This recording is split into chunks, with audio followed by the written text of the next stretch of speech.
So I will explain the entire worksheet on this video.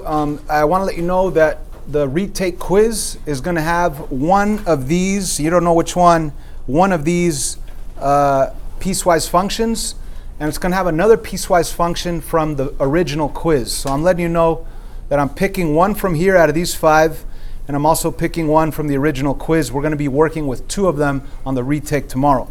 So let's start with this first one, f of x. What you have to do is take a piece at a time, right? This really says y, f of x is just notation for the function y equals 2x plus 0. There is no b value. So if I were to start graphing this top one at y equals 2x plus 0, let me do it in red here. So it crosses at 0, it goes up 2 over 1, up 2 over 1, and with that pattern backwards, it would extend this way off the graph. Now, what is my restriction here? It says, my condition says if x is less than or equal to -1.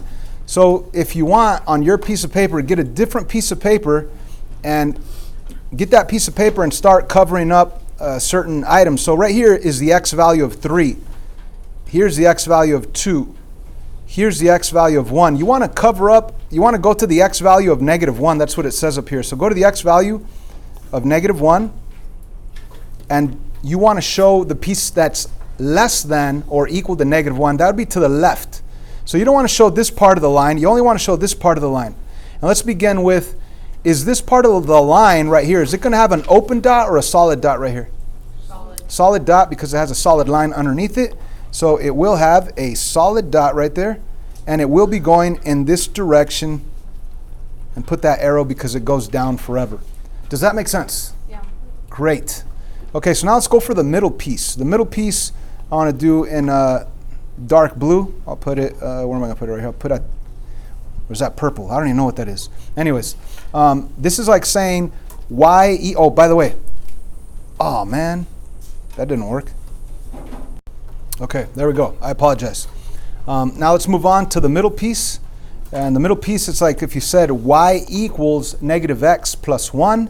So that would cross at 1, and you'd be going the slope down 1 over 1. Okay, so it crosses at 1. Let's put a dot right there. And then you're going to go down 1 over 1, and down 1 over 1, and down 1 over 1. And you could extend it in the opposite direction using that pattern backwards. Now, the thing is, you're going to have to erase a large portion of this line, because the condition says that you only want your x values that are between -1 and 3. So here's -1 on the x, and here's 3 on the y. It's like if you had, you only want to show between -1, whoops, and +3. So you really only want to show this piece of the line right here. And we got to ask ourselves, do we have solid dots at the end of this segment? No, we only have a solid dot at the 3, but not at the -1. So we're going to put a solid dot right here at the 3, but not at the -1. It's going to be an open dot over there. So let me show you that. So there it is. And now let's go for the final piece. That's like if I had, let me go with green this time. Y equals -x, or x minus 4. So that would cross the y-axis. The b value is at -4, which is right here. And you're going to be going up 1 over 1. The slope is up 1 over 1. So if you keep going up 1 over 1 all the way through, that's the line that you would have in both directions. But obviously, you're only going to show a piece of this line. What's the condition? It says if x is greater than 3. So go to the x value of 3.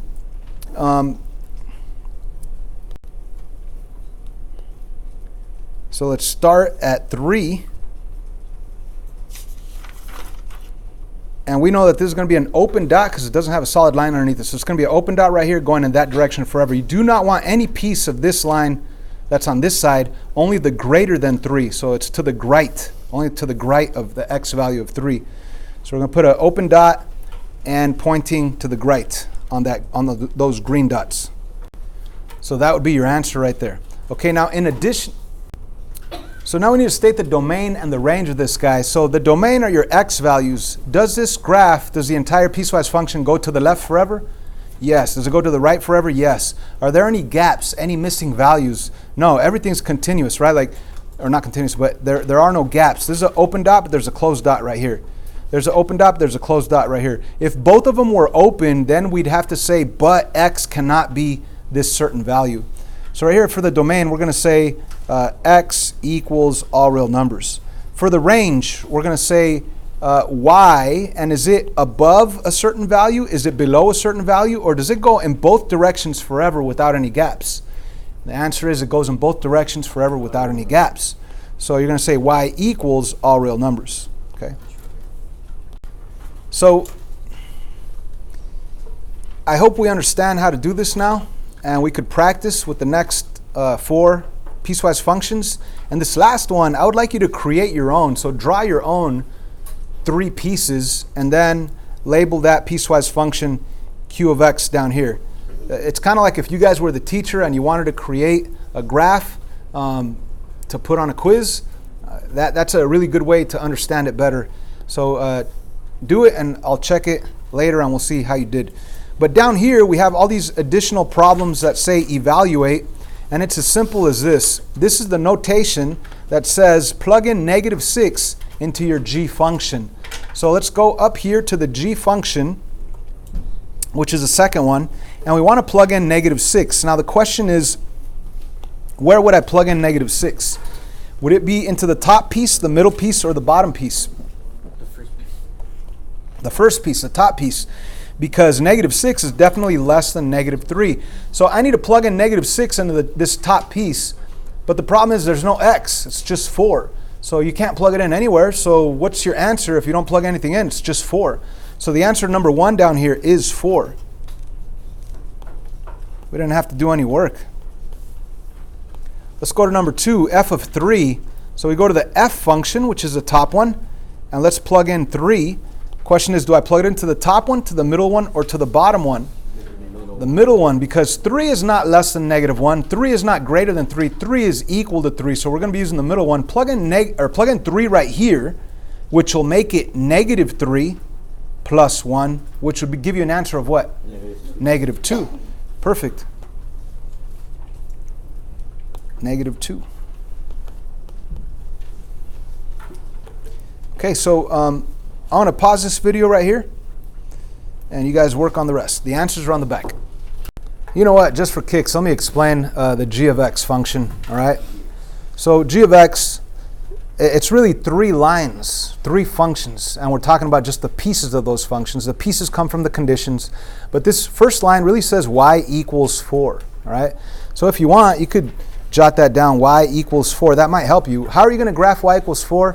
When it's y equals a number, you go to the y-axis, you go to that number, and you draw a horizontal line right through it. So here's y equals 4, going this way forever, and going that way forever. But you only want to look at the piece, and the piece is your x values being less than -3. So it's kind of like if you get a piece of paper, and you go to the -3 on your x, which is right there. You guys see that? Here's -3. You only want to show the less than piece, so you want to show the left side of it. You don't want to show any of this, so you're going to have to erase all of this, and it begins right here and it goes that way. Now the question is this going to be a solid dot or an open dot right here? Open, because the condition does not have a solid line underneath the inequality. So let me erase all of this, and let me put an open dot right here. Are we good with that first one? I hope so. Let's move on to the second one. The second one is y equals -1/3 x plus 1. So just, you could write it down if you want. Y equals -1/3 x plus 1. It crosses at 1, and from that point you're going to go down 1 over 3. Down 1 over 3 would be right here. And you could continue to go down 1 over 3, or you could go backwards with that pattern. Instead of down 1 over 3, go up 1 over 3 in the opposite direction, and it would take you right here. Now, normally this line goes forever this way, and it goes forever that way, but you have a condition that says if your x values are between -3 and 0. So you want between -3 and 0.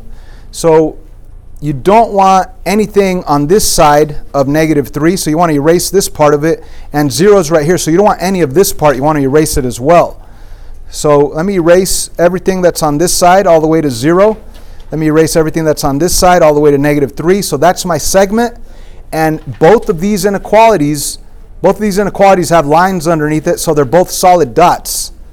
Is everybody with me? You guys understand this? Okay, so final portion. Let's go for the last one, y equals x. If I say y equals x, the slope is 1 over 1, the b value is 0. It would cross at 0, and you go up 1 over 1, up 1 over 1. So this is my line right here with an arrow going that way. Normally I would draw it this way as well. However, the condition says if x is greater than 0, not greater than or equal to, so that must mean that this is going to be an open dot at 0, and you do not want to show the left side of it. Greater than is to the right. So it's kind of like if you covered up this side of it and only showed that open dot and the right side of that green line. So you want to erase the rest. So let me erase the rest right here. Open dot. That's an ugly open dot. Open dot right there. So that's my entire piecewise function. What's the domain right there, guys? X equals all real numbers. And the range, your y values are what? Is it y equals all real numbers? Greater than 0, because the entire piecewise function is above the value of 0. Not even equal to, because it's 0 right there. I hope this helps.